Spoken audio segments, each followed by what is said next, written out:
भादों का महीना, अष्टमी तिथि, मंदम मंदम जलधारा, आकाश से मंदम मंदम जलधारा गिर रही है। पवन मंदिराचल पर्वत पर चंदन की सुगंधियों को खींच करके बह रही है। ऐसी मधुरतम वायु का प्रवाह मथुरा और पूरे ब्रजमंडल में हो रहा है कि सब गहरी निद्रा में सोए हैं। सैनिक सोए हैं, द्वारपाल सोए हैं, कंस सोए हैं, सब ब्रजवासी ब्रजनारी सोए हैं। जैसे ही मध्य रात्रि हुई, ऐसी सुगंधी चंदन की सी पूरे मथुरा में और पूरे ब्रजमंडल में महक उठी। उसी समय कंस के कारागृह में देवकी मैया के गर्भ से एक दिव्य तेज प्रकट हुआ, और दिव्य तेज प्रकट होते ही नन्हे से बाल कृष्ण प्रभु का प्रादुर्भाव हुआ। बोल बाल कृष्ण लाल की, कृष्ण कन्हैया लाल की। हाँ, इतनी धीरे जय बोलो कि कंस उठ नहीं जाए। ऐसे ही जय बोल रहे हो आप लोग तो। बोल बाल कृष्ण लाल की। हाँ, अब लगी ना कि नंद भवन में हम लोग पहुंच गए, ठाकुर जी का जन्म हुआ। सब लोग नेत्र बंद करो, हाथ जोड़ करके ठाकुर जी की एक मधुर छवि का निर्माण अपने चित्त में करो। ठाकुर जी छोटे से ही हैं, पर छोटे से ठाकुर जी ही कैसे हैं? तमद्भुतम बालकमंबुजक्षणम चतुर्भुजम शंख गदायुधायुधम श्रीवत्सलक्ष्मं गलसौभकौस्तुभम पीतांबरम सांद्रपयोधसौभगम।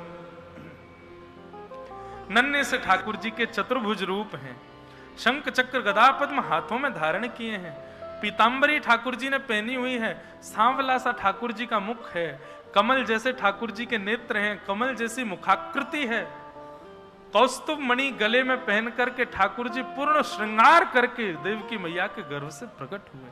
इसीलिए शुकाचार्य जी कहते हैं अद्भुतम बालकम, बालक है पर अद्भुत है, देख करके आकर्षण हो रहा है। ऐसे नन्हे से बालकृष्ण प्रभु प्रकट हुए हैं। देवकी मैया वसुदेव जी ने चरणों में प्रणाम किया, प्रणाम करके विनती करी, ठाकुर जी छोटे से है जाओ। ठाकुर जी बोले मैया हम छोटे रह जाएंगे, आपको दूध पी लेंगे, लेकिन वाके बाद आपको हमको ले जा करके जो है गोकुल में विराजमान करना पड़ेगा। हम फिर 11 वर्ष 56 दिन गोकुल में रह के आएंगे, तब महाराज कंस को मारेंगे, तब आपको मुक्त करेंगे। यदि इतना वियोग सह सको तो हम छोटे होंगे।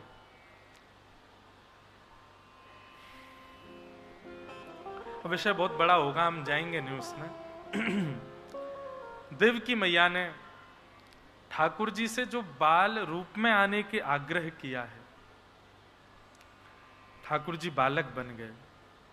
देवकी मैया के गर्भ सुंदर पयोधर का पान किया, और पान करके ठाकुर जी ने वसुदेव जी को आज्ञा की आप हमको ले जा करके अब गोकुल में विराजमान कर दो। वसुदेव जी कहने लगे इतने बंधन हैं, इतने सैनिक हैं। ठाकुर जी बोले व्यक्ति यही गलती करता है, मेरी भक्ति के प्रस्ताव आने पर पहले बंधनों को गिनता है कि मुझ पर ये बंधन है, मैं कैसे आपकी शरण में आऊं। ठाकुर जी कहते हैं बंधन गिन करके मेरी शरण में ना आना ये अपराध है, तो क्या करें?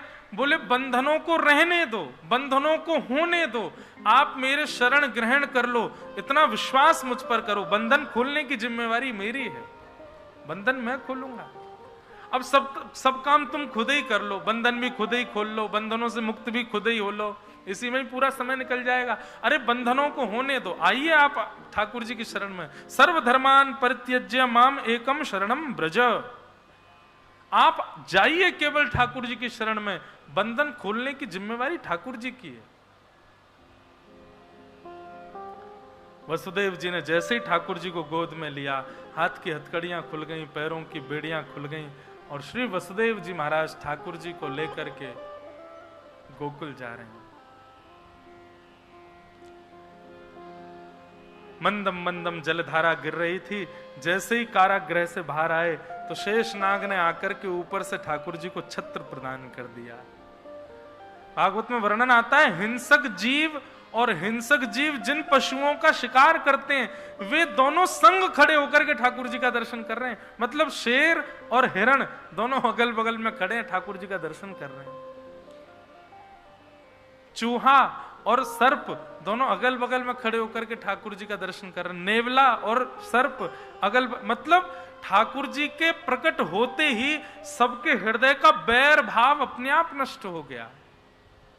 ये प्रतीक है इस बात का, ठाकुर जी जब प्रकट होंगे तो जितनों से बैर है उनसे भी प्रेम हो जाएगा, उनसे भी प्रीति हो जाएगी, उनमें भी गुण दर्शन होने लग जाएगा। ठाकुर जी प्रकट भये हैं। स्वागतम कृष्णा स्वागतम कृष्णा स्वागतम कृष्णा स्वागतम स्वागतम कृष्णा स्वागतम कृष्णा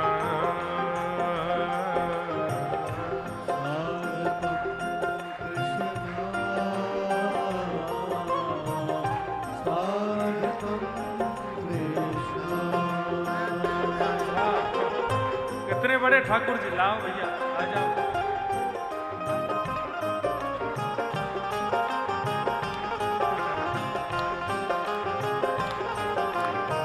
स्वागतम कृष्णा स्वागतम कृष्णा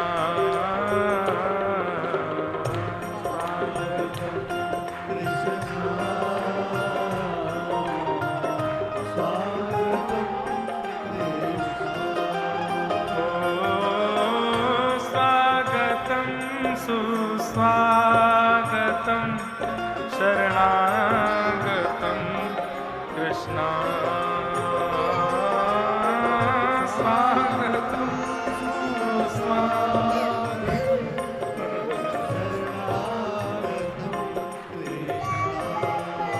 नहीं, अब ठाकुर जी गोकुल आ गए, कह रहे वापस मथुरा जाऊंगा।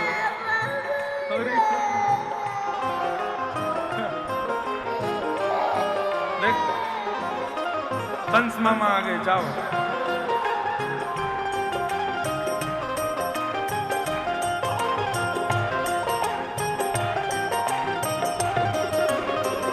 भुजा उठा के गाओ। स्वागतम कृष्णा स्वागतम कृष्णा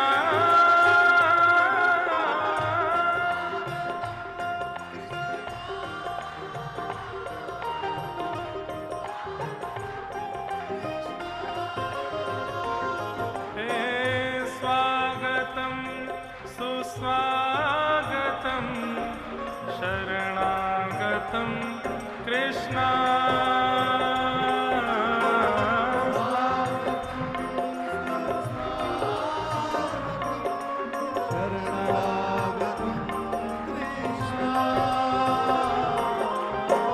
स्वागतम सुस्वागतम शरणागतम कृष्णा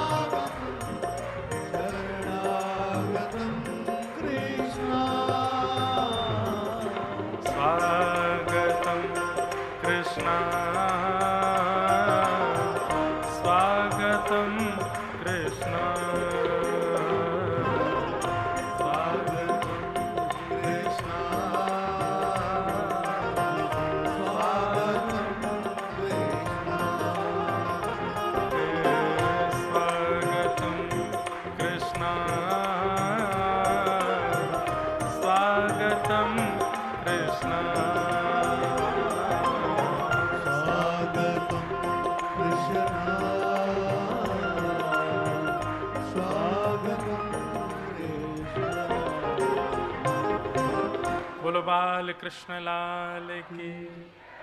वसुदेव जी ठाकुर जी को लेकर के नंद भवन पहुंचे। और भैया कब कब में वसुदेव जी अदला बदली कर गए, को पतो नहीं चली। नंदरानी यशोदा गहरी नींद में सोई, लाला को बगर में सुवाए करके और लाली को लेकर के वसुदेव जी वापस मथुरा चले गए। मथुरा आते ही कंस की नींद खुल गई। कंस ने आते ही बालिका को गोद में लेकर के जमीन में पटक दिया। अष्टभुजी देवी भद्रकाली के रूप में प्रकट हो गई और बता दिया, बोले अरे दुष्ट कंस, तुम्हारे शत्रु कृष्ण ने तो जन्म ले लिया ब्रजमंडल में। अब यहां कंस राक्षसों के संग मंत्रणा कर रहा है, हम लोग गोकुल चलें। 80 साल के है गए नंद बाबा, 80 वर्ष के है गए, लेकिन अभी तक लाला नाय भयो।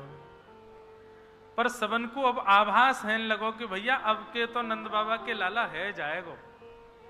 और सब ब्रजवासी पहले तो ही बधाई देने लगे नंद बाबा को।